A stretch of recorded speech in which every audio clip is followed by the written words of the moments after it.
अशी नवनवीन कीर्तने व प्रवचने ऐकण्यासाठी आमच्या चॅनलला लाईक, शेअर व सबस्क्राईब करा. हरे राम राम राम हरे हरे. हरे कृष्ण कृष्ण कृष्ण हरे हरे. पुंडलिक वरदा हरे विठ्ठल श्री ज्ञानदेव तुका. ब्रह्मानंदं परमसुखदं केवलं ज्ञानमूर्तिं द्वन्द्वातीतं गगन सदृशं तत्त्वमस्यादि लक्ष्यम्. एकं नित्यमयमलमचलं सर्वदेशाक्षभूतं भावातीतं त्रिगुणरहितं सद्गुरुं तन्नमामि.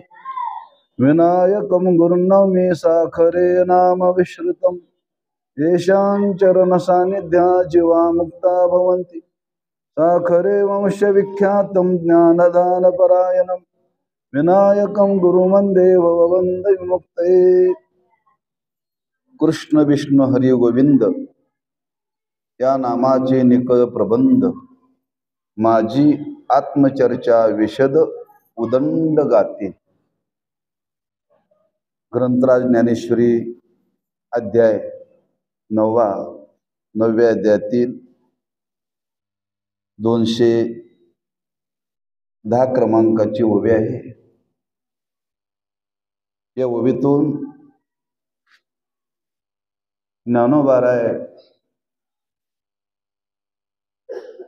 जे महात्मे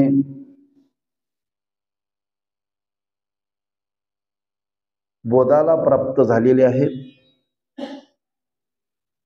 नाम ज्यांची परमार्थाची साधना परिपूर्ण झालेली आहेत, असे महात्मे आपल्या जीवनामध्ये आयुष्याचा काळ कशा पद्धतीनं वेच करतात, घालवतात, त्याचं वर्णन या ओवीतून केलेलं आहे. प्रतिवर्षाप्रमाणे संपन्न होणारा हा नामोत्सव ग्रामस्थ, भाविक, भक्त, बेलेवाडी या सर्वांच्या सहकार्याने त्या नामोत्सवातील ही सेवा आणि त्या सेवेचे निमित्ताने काही चिंतन करण्याचा प्रयत्न करू. परमार्थाची साधना आहे आणि ती परमार्थाची साधना कशा पद्धतीने आपण करावी याचे एक मार्गदर्शन साधू संतांनी समाजाला दिलेलं आहे. बरं, किंबहुना परमार्थ सर्वांना करता येतो, परमार्थ सर्वांच्या करता आहे, तरी सर्वांची परमार्थामध्ये प्रवृत्ती नाही आहे. बरं, पण संतांनी सर्वांच्या करता आग्रह केलेला आहे. यारे यारे लहान थोर याती भलती नारी नर, करावा विचार न लगे चिंता कोणाशी. किंवा सकळाशी येते आहे अधिकार, कलियुगी उद्धार हरीच्या नाम. सर्वांच्या करता परमार्थ आहे. बरं, सर्वांनी परमार्थ केला पाहिजे. मग सर्वांच्या करताय, सर्वांनी परमार्थ केला पाहिजे. परमार्थ केला पाहिजे, नेमकं काय केलं पाहिजे? परमार्थ करायचं म्हणजे नेमकं काय करायचं, त्याचा विचार मांडत असताना अनेक अंगाने तो विचार मांडलेला आहे. त्यातला एक विचार असा इथं प्रगट केलेला आहे. ज्ञानोबाराय म्हणतात, परमार्थाची साधना करायची म्हणजे भगवंताचं नाम सातत्याने घ्यायचं. सातत्याने दीर्घकाल आदरपूर्वक ते भगवंताचं नाम प्रत्येकाने घ्या. आणि ते घेण्याकरता फार काही खटाटोप, फार काही कष्ट, फार काही गोष्टीचा त्याग करावा लागतो असं काही पण नाही. बरं, पण माऊलींनी सहज आम्हा तुम्हाला वर्णन केले. असोनी संसारी जिवे वेगो करी, वेदशास्त्र उभारी वाह्यासा. या संसार नावाच्या उपाधीमध्ये राहून भगवंताचं नाम सर्वांना घेता येतं. उपाधीचा त्याग करता येणं शक्य नाही आपल्याला. संसाराचा त्याग करता येणं शक्य नाही आहे. त्या संसारामध्ये राहून भगवंताचं नाम घेता येतं. पण जे जे कर्म केलं जातं ते शरीराने केलं जातं, पण वाणीने भगवंताचं नाम घेता येतं. बरं, मग ते सर्वांनी घ्यावं. मग सर्वांनी घ्यावं. भगवंताच्या नामाचा विचार केला तर भगवंताची नाम अनंत आहेत बरं. एकच भगवंताला नाव नाही आहे. मग एकच भगवंताला नाम नाही, मग कोणतं नाम नेमकं घ्यावं हाही प्रश्न निर्माण होतो बरं. त्या कार्याच्या संबंधाने ही भगवंताला नाम प्राप्त झालेली. अनंत नाव आहेत आज शब्द वापरलेला आहे. पण काही नामाचा उल्लेख शास्त्रांनी केला, काही नामाचा उल्लेख पुराणांनी केला, काही नामाचा उल्लेख साधू संतांनी केला. नुसता उल्लेख केला नाही, त्या नामाचा अनुष्ठानही त्या संत महात्म्याने जीवनामध्ये केलं बरं. तुकोबारांनी वर्णन केले की कृष्ण विष्णू हरी गोविंद गोपाळ मार्ग हा प्रांजळ वैकुंठीचा. यादी दिलेली आहे. तीच यादी ज्ञानोबांनी इथं दिल्या बरं. ज्या नामाचं महात्म्य सांगत असताना तुकोबारांनी वर्णन केलं, मार्ग हा प्रांजळ वैकुंठीचा. वैकुंठ ना भगवंताचं राहण्याचं ठिकाण. त्या ठिकाणापर्यंत जर आपल्याला पोचायचं असेल तर कृष्ण विष्णू हरी गोविंद गोपाळ अशी नामाची यादी दिलेली आहे बरं. त्याच न्यायाने इथं ज्ञानोबाराय वर्णन करतात. तिथं यादी दिली तुकोबारांनी आणि इथं ज्ञानोबाराय सांगतात की अशा नामाचं अनुष्ठान त्या महापुरुषांनी केलं. तिथं सांगताना हे नाम घ्या म्हणून आम्हा तुम्हाला सांगितलं, पण इथं सांगत असताना अशा नामाचं अनुष्ठान त्या महात्म्यांनी केलं बरं का. जी नामावली सांगितली ती नामावलीचं अनुष्ठान कोणी केलं का? हो, महात्म्यांनी केलं बरं. कसं केलं त्याचं स्वरूप या उभीतून प्रगट केलेलं आहे. तीच नामावलीचा इथं उल्लेख केलेला आहे. पण उल्लेख करत असताना ज्ञानोबाराय म्हणतात त्या महात्म्यांनी ते नाम घेतलं कसं? कृष्ण विष्णू हरी गोविंद या नामाचे निखळ प्रबंध. माझी आत्मचर्चा विषद उदंड गाती. शेवटी शब्द वापरला उदंड गाती. भगवंताचं नाम ते गातात. भगवंताचं नाम कसं घेतात? उदंड म्हणजे त्याला मोजमाप नाही बरं का. मोजमाप नाही. आपल्याकडे एक मराठीत पूर्वी एखादा बालक तरुण वयस्कर मंडळींच्या जर पाया पडण्याकरता गेला तर ते काय उदंड आयुष्य लाभो म्हणायचे. काय उदंड आयुष्य लाभो. उदंड शब्दाचा अर्थ आहे तिथं मोजमाप नाही बरं का. उदंड गाती. जे भगवंताचं नाम आहे ते किती गावं मोजमाप करत बसू नये बरं का. जेवढा काळ भगवंताच्या नामामध्ये घालता येईल तेवढा घालवण्याचा प्रयत्न करावा. पण परमार्थाच्या साधनेचं वर्णन करताना मोजून साधना करू नये बरं का. करत राहावे. त्याचा एक विचार असा प्रगट केलेला, आपण साधना किती केली याच्यापेक्षा त्या साधनेमध्ये तुम्ही किती रमला याला फार महत्व आहे. दीर्घकाल उदंड जरी साधना केली तरी आपलं मन तेवढं काळ तिथं रमत मात्र असं नाही बरं का. पण ती साधना करता करता कधीतरी त्याच्यामध्ये ते मन रमत. 1 तास जरी भगवंताचं नामस्मरण केलं तर 1 तासामध्ये मन जाग्यावरती राहत नाही. ते फिरून फिरून पुन्हा येते बरं का. फिरून फिरून पुन्हा येते. मग त्या मनाला स्थिर करण्याकरता उदंड साधना करण्याची गरज आहे. काही काळ करून चालत नाही. एखाद्याचा काही कारणाने ऍक्सिडेंट झाला आणि पायाचं हाड मोडलं. ते हाड मोडल्यानंतर ते पुन्हा जोडून बसवलं जातं बरं का. आणि ते जोडून बसवल्यानंतर त्याला ते पक्क होण्याकरता त्या पायाला प्लॅस्टर केलं जातं. डॉक्टर सांगतात 21 दिवस पाय हलवायचा नाही, तो पाय लांब करून ठेवायचा. 21 दिवसांतर गेल्यानंतर तपासलं जातं. तपासून ते सांगतात अजून हाड जुळलेलं नाही आहे, आणखी 21 दिवस ठेवायला पाहिजे बरं. म्हणजे 21 दिवसामध्ये जर ते हाड जुळलं नाही तर पुन्हा आणखी 21 दिवस, आणखी 21 दिवसात नाही जुळलं तर आणखी 21 दिवस. पण ते कालांतराने हाड जुळतं बरं का. मोडलेलं हाड दीर्घ काल त्याला एक ठिकाणी जर बांधून ठेवलं विशिष्ट पद्धतीने तर ते जुळतं.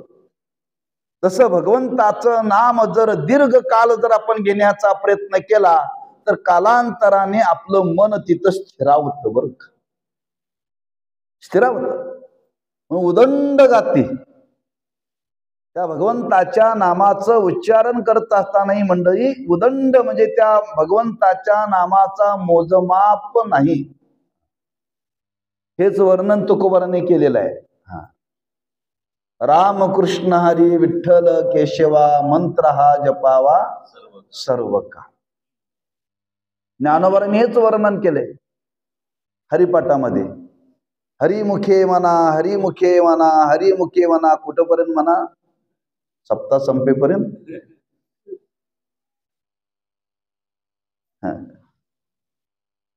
ते द्रुपद हरिपाठामध्ये हरिमुखे म्हणा, हरिमुखे म्हणा. कुठपर्यंत म्हणा त्याला पूर्णविराम दिलेला नाही बरं का. पूर्णविराम दिलेला नाहीये. तुम्ही म्हणत राहा, सतत म्हणत राहा बरं का. तशी मंडळी त्या भगवंताच्या नामाचं उदंड गान करतात, उदंड गाती. म्हणजे अखंड त्या भगवंताचं नाम ही मंडळी, ही महात्मे मंडळी घेत राहतात. त्याचा अर्थ की भगवंताचं नाम हे उदंड अखंड घेतलं पाहिजे बरं का. सातत्याने ते घेतलं राहिलं पाहिजे. त्याच्याकरता तर शास्त्राने योजना केलेली आहे. त्याच्याकरता काही कालाचा देशाचा त्याला काही बाधा होत नाही बरं का. काळ वेळ नाम उच्चारिता नाही, दोन्ही पक्ष पायी उद्धरती. कोणती क्रिया असो त्या प्रत्येक क्रियेमध्ये भगवंताचं नाम घेता येत. जी व्यवहारामध्ये क्रिया विशेष मानलेली आहे, काही कर्म निषेध मानलेला आहे, निषेध मानलेला आहे बरं का. त्या निषेध कालामध्ये सुद्धा भगवंताचं नाम घेता येतं. भगवंताचं नाम घेता येतं. म्हणजे उदंड साधना घडली पाहिजे. आणि ती उदंड साधना घडण्याकरता त्याच्याकरता काही बंधनं सांगितले नाहीत. सर्व कालामध्ये भगवंताचं नाम घेता येत. म्हणजे तर ज्ञानोबाराय वर्णन करतात, ज्या भगवंताच्या नामावलीचा अर्थ उल्लेख केला उदंड गाती, एक शब्द वापरला. आणखी काय करती? भगवंताचं नाम निखिल, प्रबंध शब्द वापरलेला आहे. आणि पुढे आत्मचर्चा एक संबंध आलेला आहे. निखळ शब्द आहे बरं का. निखळ म्हणजे शुद्ध. निखळ म्हणजे शुद्ध. म्हणजे ज्या भगवंताच्या नामाचा उच्चार करायचा ते भगवंताचं नाम घेत असताना शुद्ध उच्चार झाला पाहिजे बरं का. त्याला मराठी भाषेमध्ये वर्णन केले, ज्या शब्दाचा जेवढा आघात आहे तेवढ्या शब्दाचा आघात झाला पाहिजे बरं का. ख शब्द आहे, क शब्द आहे, प्रत्येक शब्दाचा उच्चार स्पष्ट झाला पाहिजे. क अधिक अ बरोबर क असा आहे बरं का. क म्हणा, क म्हणून क असा झाला पाहिजे बरं का. ख झाला पाहिजे. प्रत्येक शब्दाचा उच्चार स्पष्ट झाला पाहिजे बरं का. तसं भगवंताच्या नामाचा उच्चार करत असताना निखळ या शब्दाचा अर्थ की ज्या शब्दाचा जो उच्चार सांगितला तो त्या शब्दाचा तो उच्चार आपण परिपूर्ण केला पाहिजे बरं का. हा, एखाद्याला जर काही वाणीचा दोष असेल त्याच्याकरता सांगितलं येईल तैसा बोल रामकृष्ण. ज्याला उच्चारच करता येत नाही त्याच्याकरता सांगितलं. आपल्याला पुराणातली कथा माहिती आहे. नारद महर्षींनी वाल्याला सांगितलं भगवंताच्या नावाचा जप कर. कोणता? राम. ते म्हणले मला राम म्हणताच येत नाही, मी आतापर्यंत आयुष्यात कधी राम म्हटलं नाही. मग काय येतं तुला? म्हणजे मला मरा म्हणता येते. मरा मरा. कारण आतापर्यंत मी लोकांना मी मारायचंच काम केले, दुसरं काय केलं नाही. नारदांनी सांगितलं नाही मरा म्हणून हरकत नाही. आणि मरा मरा म्हणा असं म्हणता म्हणता राम ते झालं बरं का. त्यांनी ज्या दिवशी नारद महर्षींनी त्यांना सांगितला या नामाचा जप कर, त्या दिवसापासून ते त्यांनी सुरुवात केला.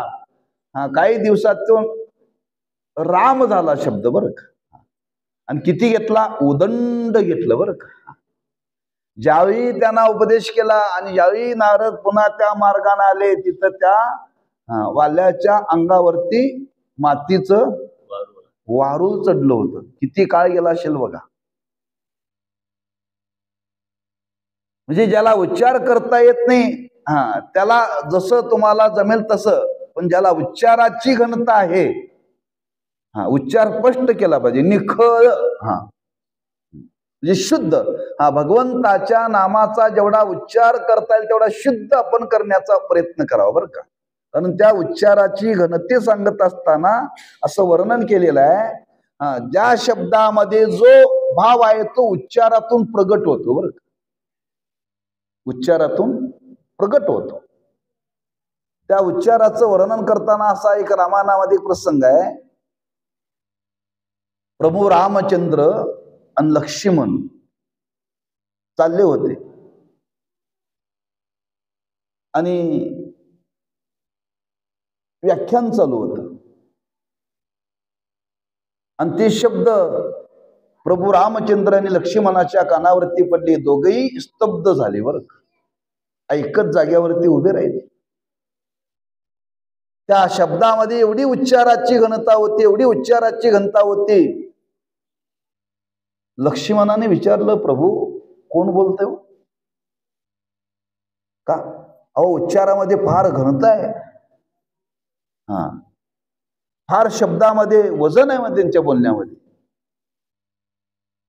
प्रभूने सांगितलं लक्ष्मणा नुसती उच्चाराची घनता नाही, हे शब्द जर शत्रूच्या कानावरती जर पडले तर शत्रूच्या हातातलं शस्त्र कधी गळालं हे शत्रूला कळणार नाही, एवढं सामर्थ्य त्याच्या वाणीमध्ये बोलणार आहे. म्हणजे प्रभू आहे तरी कोण? म्हणले ते हनुमंत आहेत म्हणजे. म्हणजे उच्चाराची घनता. म्हणजे शब्द जर कानावरती शत्रूच्या पडले तर शत्रूचं मन सुद्धा बदलेल, एवढं उच्चाराचं सामर्थ्य बरं का. म्हणून हे महात्म्य भगवंताच्या नामाचं उच्चारण करत असताना निखळ शुद्ध करतात बरं का. म्हणजे प्रत्येकाच्या विठ्ठल आपण माग ऐकलं असेल, विठ्ठल विठ्ठल म्हणताना काय घडतं? आघात होतो, आघात. आणि असा विठ्ठल विठ्ठल असा आघात झाल्यानंतर डॉक्टर लोकांनी सांगितलं त्याला अटॅक येत नाही बरं का. हार्टचं स्पंदन त्याचं ते गती जी वाढते म्हणतात, जी कोंडली जाते ती होऊ शकत नाही. त्या शब्दाच्या आघाताचं त्यांनी वर्णन केले बरं का. म्हणजे शब्द उच्चार करत असताना त्या उच्चारामध्ये एक आघात होतो, आघात. तसं ही मंडळी त्या भगवंताच्या नामाचं उच्चारण करत असताना उच्चाराची घनता त्यांच्या मुखामध्ये आहे. निखळ शुद्ध शब्द बरं का. उच्चाराची घनता शुद्धता आहे. म्हणजे नाम त्यांनी घेतलं त्या नामाचं वर्णन करताना कृष्ण, विष्णू, हरी, गोविंद अनेक नावं वापरली. प्रत्येक नामाच्या मागे काही विशेषत्व सांगितलं बरं का. कृष्ण शब्दाचं वर्णन करताना तुकोबाराने वर्णन केले, त्याच्याकरता स्वतंत्र अभंग आहे. कृष्ण माझी माता, कृष्ण माझा पिता, बहिणी बंधू चुलता, कृष्ण माझा, कृष्ण माझे मन. सगळं कृष्ण कृष्ण कृष्ण सांगितले बरं का. तुका म्हणे माझा श्रीकृष्ण विसावा, वाटे न करावा परता जीवा.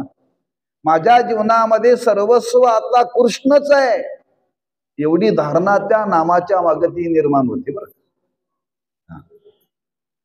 म्हणजे एका नामाच्या संबंधाने तुकोबाराने वर्णन केले. आमच्या जीवनामध्ये कृष्णच माता आहे, कृष्णच पिता आहे, कृष्णच गुरु आहे, कृष्णच तारू आहे, कृष्णच जन आहे, कृष्णच मन आहे.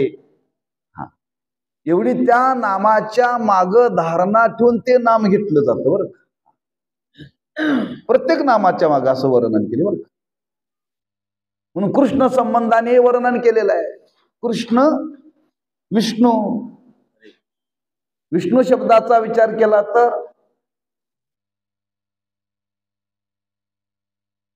विष्णू शब्दातून व्यापकता सांगितली बरं का.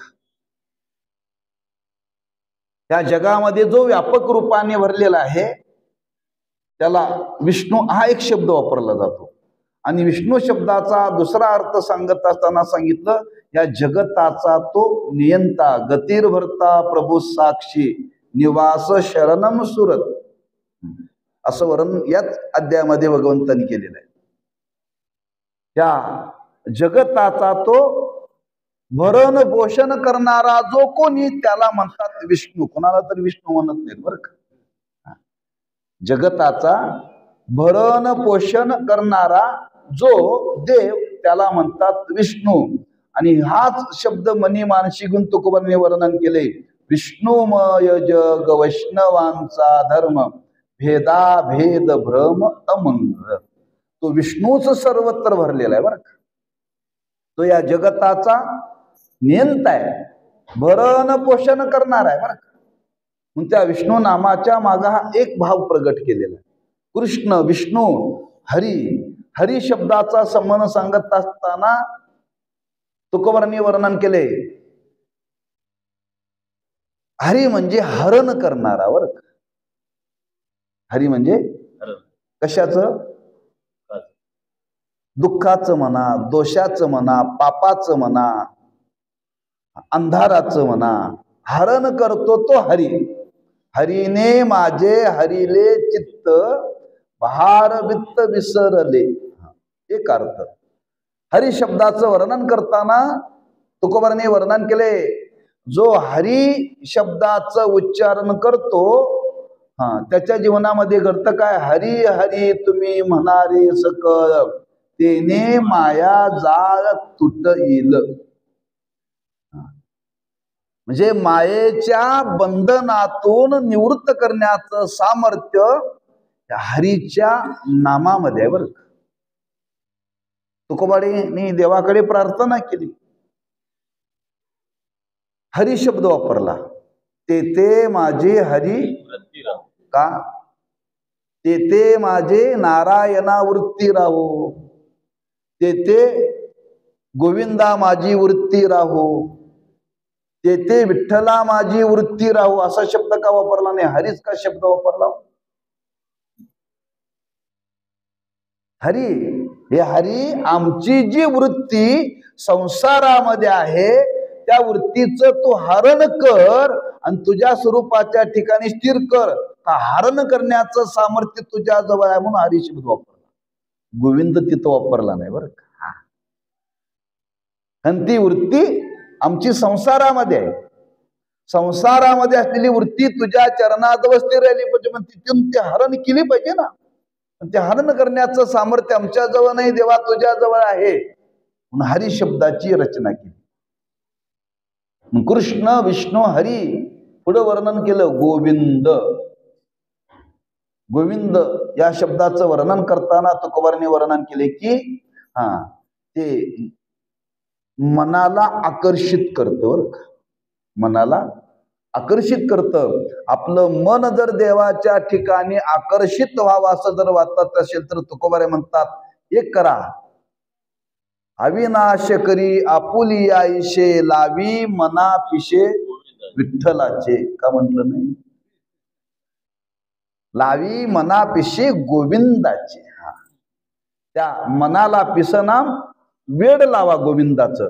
आणि मनाला जर लावलं गोनाम इंद्रिय बरं का, गोनाम इंद्रिय, त्या इंद्रियांना ते आकर्षित करतं. गोविंद गोविंद मना लागलिया छंद, मग गोविंद ते काया भेद नाही देवा तया.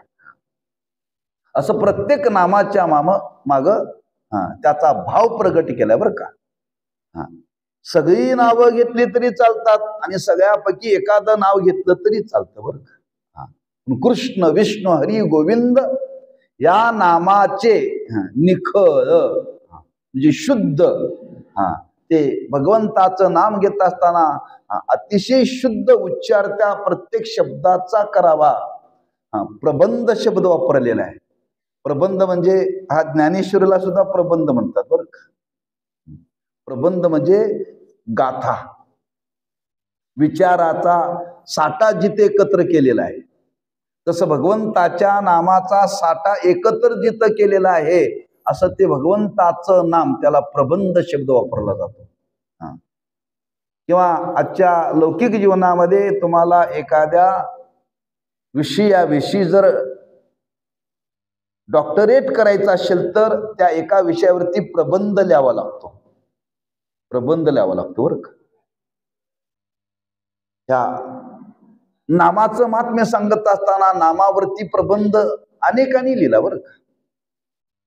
श्री गुरु साखरे महाराजांची कन्या, तिने या नामावरती PhD केली बरं का. नामावरती PhD केली आणि ती नामावरती PhD करण्याकरता त्या नामावरती एक प्रबंध लिहिला त्यांनी आणि तो परीक्षकांनी पास केला आणि ती पदवी दिली. म्हणजे एका नामावरती PhD करता येते. PhD करण्याकरता एखादा प्रबंध लिहिला जातो, एवढं नामाचं आघात महात्म्य बरं का. म्हणून प्रबंध शब्द वापरला. निखळ प्रबंध माझी आत्मचर्चा विशद उदंड गाते. त्यात दोन भाव सांगितले. हे महात्मे त्या भगवंताच्या नामाचं उदंड गानगात करतात आणि अधूनमधून भगवंताची आत्मचर्चा गातात बरं का, विशद शुद्ध भावाने आनंदाने. पण कधी कधी भगवंताच्या नामाचं वर्णन केलं जातं तर कधी कधी भगवंताच्या स्वरूपाचं वर्णन केलं जातं. भगवंताच्या स्वरूपाचं वर्णन करणं याला म्हणतात आत्मचर्चा. आत्मनाम परमात्मा. परमात्म्याच्या संबंधाने जी केलेली चर्चा त्याला काय म्हणावं, आत्मचर्चा. म्हणजे एक वाणीनं भगवंताचं नाव तरी घेतात, नाहीतर भगवंताच्या स्वरूपाविषयी ते चर्चा करतात. ही मंडळी जर बसली, कुणी भेटायला आली तर त्याला नामाचं महात्म्य सांगतात, नाहीतर भगवंताच्या स्वरूपाचं महात्म्य सांगतात. म्हणजे आपला काळ सर्व ते साधनेमध्ये घालवतात बरं का. आम्ही सुद्धा चर्चा करतो, पण कशाची? प्रपंचाची. आम्ही सुद्धा चर्चा करतो राजकारणाची. आम्ही 4 लोक एकत्र आलो तर चर्चा कशाची असते? प्रपंचाचीच असते बरं का. आता प्रवचन चालले, प्रवचन संपल्या माणसं एकत्र आल्यानंतर चर्चा प्रवचनाची करतात का प्रपंचाची करतात? प्रपंचाची. म्हणजे आपल्या आयुष्यामध्ये जेवढा आयुष्यातला काळ शिल्लक राहील, त्या शिल्लक राहिलेल्या काळामध्ये माणसं चर्चा प्रपंचाचीच करतात बरं का. एकटे असले तर माणसं प्रपंचाची चर्चा करत नाहीत. भांगलाला बसल्यानंतर माणूस तो एकाग्र चित्ताने काम करतोय, पण त्याला कोणी जर मध्ये आला, हो वंडोपंत काय करायला, थांबा थांबा म्हणले की यानं बटवा बाहेर काढला. बटवा बाहेर काढला की सुरू काय, कवा सप्ताह चालला याची चर्चा नाही. अमक्याची अमक्याबरोबर गेली, तुम्हाला काय कळालं? चर्चा. म्हणजे आपल्या जीवनामध्ये वेळ शिल्लक राहिला की आपण त्याची चर्चा जी करतो ती प्रपंचाची करतो, पण ही मंडळी मात्र आपल्या जीवनामध्ये भगवंताच्या स्वरूपाच्या संबंधाने चर्चा करतात. आत्मचर्चा विशद, हा अतिशय आनंदाने बरं का. नवे नवे ज्ञानोबराय म्हणतात, अहो ही आत्मचर्चा करता करता त्या भगवंताचं उदंड गान गान करता करता देश काला ते विसरले. देश काला ते असो ऐसा कोटे आठवची नाही, देहीच विदेही भोगू दशा. त्या भगवंताचं गान करायला बसले नामाचं, त्या भगवंताची आत्मचर्चा जर करायला बसले तर त्यांना देशाचं कालाचं भान राहत नाही. रात्र न कळे दिवस न कळे असं वर्णन केले. का तुकोबारे वर्णन करतात, दीन रजनी हाची धंदा गोविंदाचे पवाडे. म्हणजे त्या साधनेमध्ये एवढे रमून जातात, एवढे रमून जातात, तो काल त्यांच्या लक्षात राहत नाही, देश राहत नाही. एवढा साधनेमध्ये तो काळ त्यांचा जात राहतो बरं. अशी साधना ही मंडळी जीवनामध्ये करतात. आपल्याला ही एकाएकी एवढी जमणार नाही, पण कमीत कमी आपल्या आयुष्याचा काळ तरी साधनेमध्ये आपण खर्च करण्याचा प्रयत्न करावा.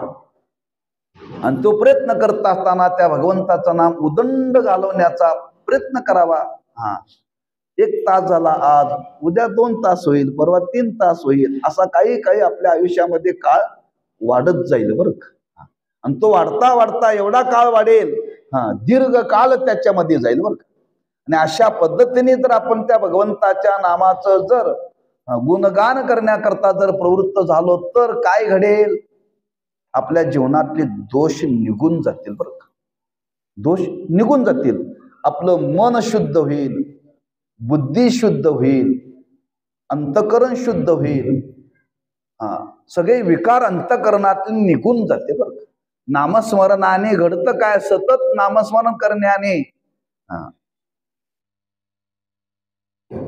लोहार आहे लोहार, त्या लोहाराकडे तुम्ही जर एखादा हत्यार करण्याकरता घेऊन गेला तर एखादी लोखंडाचा धातू घेऊन जातो आपण, तो सरळ असतो बरं का. त्या लोखंडाला वाकवण्याकरता काय करावं लागतं, तापवावं लागतं. किती तापवलं जातं, फार तापवलं जातं, ते आर पार दिसतं, आर पार दिसतं. आणि ते तापल्यानंतर जसं ठोका मारावा तसं ते वागतं तापल्यानंतर बघा. म्हणून ते तापवायचं, तापवता तापवता पुन्हा ते ठोकं मारता गार झालं की पुन्हा तापवायचं बरं का. पुन्हा तापवायचं, पुन्हा तापवले की पुन्हा त्याला वाकवायचं. तापण्याने ते लोखंड शुद्ध होतं. आणि शुद्ध झालं की जसं वाकवावं तसं वागतं. मी लोखंडाचं वर्णन करावे बरं. लोखंड तापून शुद्ध होत आणि शुद्ध झाल्यानंतर जसं वाकवावं तसं वागतं. तसं भगवंताचं नाम सतत घेण्याने ते आपलं मन इंद्रिय शुद्ध होतं. आणि शुद्ध झाल्यानंतर जसं त्याला तिकडं न्हावं तिकडं ते येतं, देवाकडे येतं बरं का. तिथं थांब थांब म्हणतात. एवढं सामर्थ्य त्या भगवंताच्या नामसाधनेतून हे निर्माण होतं. म्हणून ती उदंड साधना ही मंडळी जशी करतात तशी आपणही जीवनामध्ये अशी ही नामसाधना करण्याचा प्रयत्न करावा. आणि असं करता करता कधी आपल्या जीवनामध्ये अवस्था प्राप्त होईल. म्हणून त्या महात्म्याने या पद्धतीने जी नामसाधना केली, त्या पद्धतीने हळूहळू का विना आपण भगवंताचं नाम घेण्याचा प्रयत्न करावा. कालांतराने आपल्या वाणीला आपल्या मनाला ते संस्कार होतील. आणि एकदा संस्कार झाली की ती साधना आपल्या जीवनामध्ये घडत राहील. आणि अशी साधना आपल्या जीवनामध्ये घडावी. ज्ञानोबराय त्या महात्म्यांचं वर्णन या ओवीतून करतात. कृष्ण विष्णू हरी गोविंद या नामाचे निखळ प्रबंध, माझी आत्मचर्चा विशद उदंड गाती. पुंडली कवरदारी विठ्ठल श्री ज्ञानदेव तुकाराम. आता विश्वात्मके देवे जेने वागेज्ञे तोषावे, तोषो निमज द्या. हरे राम